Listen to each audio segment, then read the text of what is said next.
So in problem number 2 on section 8.3, permutations and combinations, we're going to look at permutations. Now, permutations is arrangement of items in which the order of the objects is important. So order matters, all right? So order matters, that's the big thing. And usually during permutations, when the order matters, that means you're going to have a larger possible outcome of different types of rearrangements, okay? So permutations, you're going to get a larger number than you would with combinations. That's a big thing to remember. So you can use the fundamental counting principle in order to find out how many permutations there are. Uh, so how you do this is, again, you figure out, so I guess here's an example, right? Um, so you can download 8 songs on your music player. If you play the song using the random shuffle option, how many different ways can you uh, sequence the songs being played? Okay, so with a permutation, order matters. Okay, so order matters.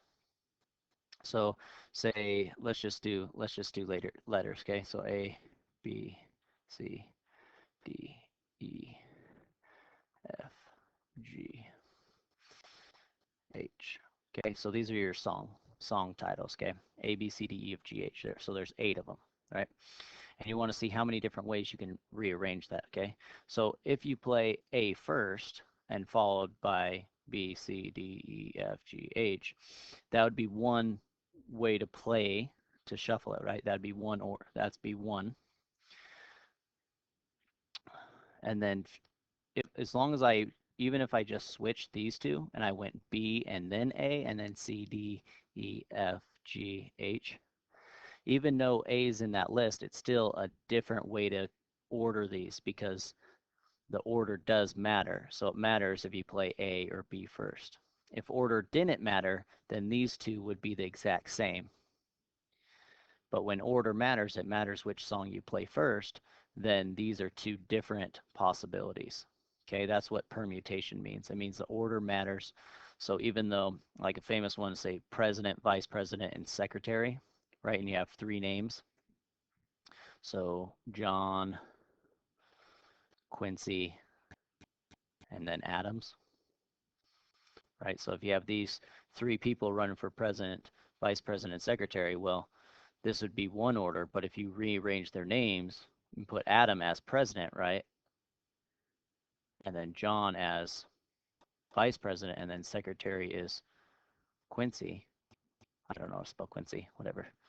Even though you have the same 3 people, they have different roles, right? So this would be 2 different orders. That's permutations. If their roles didn't matter, then that's called a combination, which we'll get to in the next video. Okay, so we have 8 songs to rearrange. So how many different, you just pick, how many choices do I have for the first slot? I have 8 different choices, right? So here I'm using the fundamental counting principle. Now, once that first one's chosen, that song I'm not going to play again. Okay, I'm not going to play that song again. So then how many do I have for my second one? 7, then 6, then 5, then 4, then 3, then 2, and then the last song all I have is one choice, right? Because I already played the other 7. So we just multiply all these choices that we have, or ways to choose. This right here, when we multiply from a number down all the way to 1, that is called a factorial. That is called a factorial. So factorial notation, like that, 8 times 7 times 6 times 5 times 4 times 3 times 2 times 1. That's called a factorial. It's called 8 factorial, meaning I multiply 8 and all the way down to 1. And there is a button on your calculator that has this. It's in a special kind of category that we do. Let me find it real quick.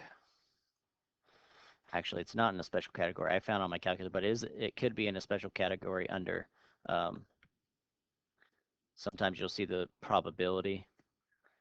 It has a category called probability on some calculators, but here I have it over my X -1 button. So I had to hit shift this button, and it looks like this, X factorial. So I hit X, I hit 8, and then I hit that factorial, and it gives me the exact number of 8 times 7 times 6, and it is 40,320.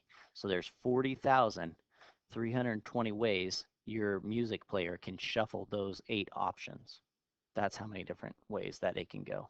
Okay, so that's how you do it. So you got to find that factorial button, or you can do this on a calculator, this whole thing. But that's what it means to a factorial. 8 factorial means this. 8 times 7 times 6 times 5 times 4 times 3 times 2 times 1. I mean, really, you don't have to multiply by 1 at the end, right? So how many ways can you rearrange 12 books on a bookshelf if the order matters? So when you hear this question right here, you want to usually look and see, does order matter, right? Does the order matter of which book comes first?